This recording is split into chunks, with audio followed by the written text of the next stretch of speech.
एक तरफ महाराष्ट्र में फिर एक बार महायुति सरकार के गठन की तैयारियां चल रही हैं, तो वहीं दूसरी तरफ कांग्रेस पार्टी ने नतीजों पर सवाल उठाते हुए इलेक्शन कमीशन का दरवाजा खटखटाया है।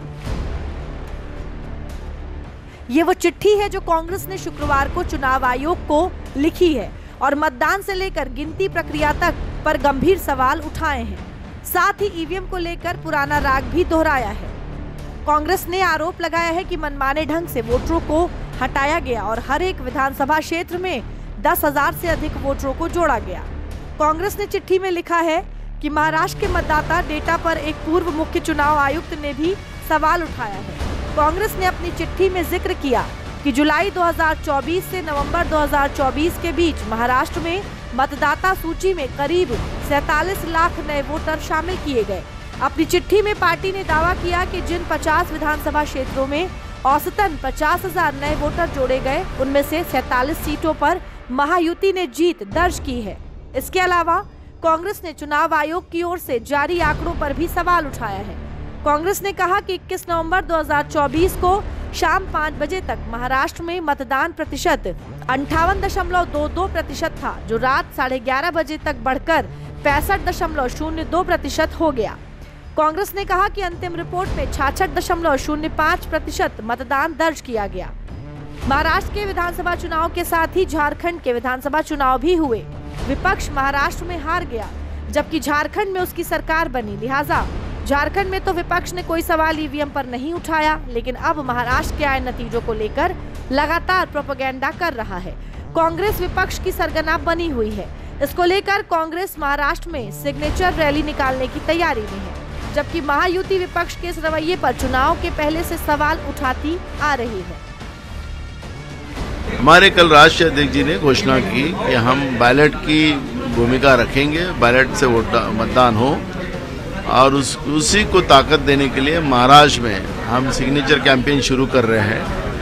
और जब राहुल जी की यात्रा आएंगी तब महाराष्ट्र सबसे ताकत से राहुल जी के साथ खड़ा रहेगा। उसकी तैयारी हम लोग करना चाहते हैं। चुनाव फैसला उनके बाजू से आया तो ईवीएम मशीन सही बात। जब वो जीतते हैं तो बोले ईवीएम मशीन बराबर है, जब हारते बोले ईवीएम मशीन खराब है, चुनाव आयोग खराब है। न्यायालय के ऊपर भी आरोप लगाते हैं, उनको भी मार्गदर्शन करते। और अभी तो वोटर लिस्ट पे भी उन्होंने कुछ तो आक्षेप लिया है।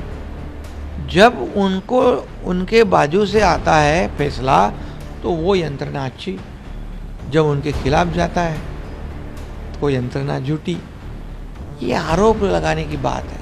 जब उनको हार दिखती है, उनको पता चलता है हारने वाले हैं, तो बहाना तो चाहिए, बहाना पहले से बना। इसी महाराष्ट्र से लोकसभा के चुनाव में विपक्ष ने जब ज्यादा सीटें जीती थी तो उसने ईवीएम पर सवाल नहीं उठाया, लेकिन अब जब विधानसभा चुनाव के नतीजे उसके मन मुताबिक नहीं आए तो सवाल एक बार फिर ईवीएम पर उठने लगा। इसको लेकर गुरुवार को एनसीपी नेता अजीत पवार ने भी विपक्ष को जमकर घेरा था। अभी अपोजिशन वाले बोल रहे कि ईवीएम का कोई घोटाला था, इसमें कोई सच्चाई नहीं है। जब पार्लियामेंट का चुनाव हुआ तो ईवीएम बहुत अच्छा था, क्योंकि उनके ज़्यादा सीटें आई, और इस दफ़ा ईवीएम में रिजल्ट्स अलग आया तो ईवीएम को वो सब दोष दे रहे। इसके बारे में सुप्रीम कोर्ट में भी वो जानना चाहते हैं। सुप्रीम कोर्ट ने भी बीच में स्टेटमेंट किया, आपने पढ़ा होगा या सुना होगा।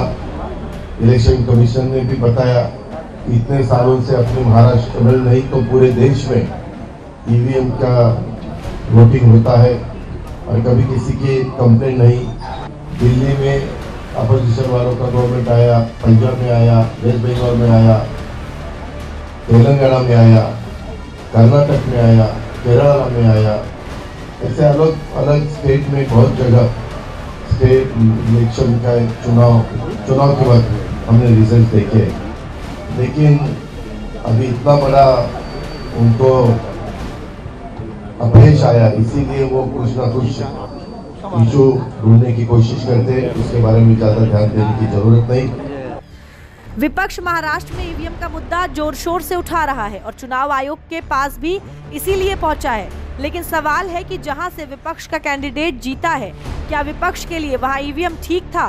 क्योंकि महाराष्ट्र के इसी विधानसभा चुनाव में महाराष्ट्र की एक लोकसभा सीट पर भी उपचुनाव हुआ था और विपक्ष का उम्मीदवार वहां से जीता। अब बीजेपी ने इसको लेकर विपक्ष पर कड़ा प्रहार किया है। देखो, 6 महीने पहले लोकसभा के चुनाव हुए और वहाँ पे निर्विवाद बहुमत महाविकास आघाड़ी को महाराष्ट्र में है और 6 महीने के बाद जो विधानसभा के चुनाव हुए तो उनके नतीजे देख के ऐसा लगता है कि कुछ तो गड़बड़ है और ऐसा कभी नहीं होता है, इतना ड्रास्टिक चेंजेस कभी नहीं होते। जो चुनाव हुए लोकसभा के, उनके 31 सांसद चुन के आए, 2 अपक्ष, तब क्यों नहीं ईवीएम पर सवाल खड़ा किया?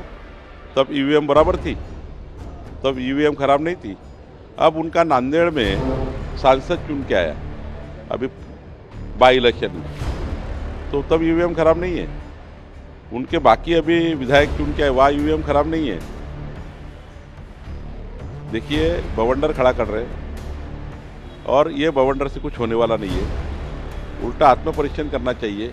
नाना पटोले 206 वोट से हार गए, वहाँ गाँव-गाँव जाके आत्मपरीक्षण करना चाहिए क्यों आ रहे हैं। फिलहाल महाराष्ट्र की सियासत में ईवीएम का मुद्दा इस समय गर्म है। अब देखना यह है कि चुनाव आयोग कांग्रेस के इन आरोपों का क्या जवाब देता है।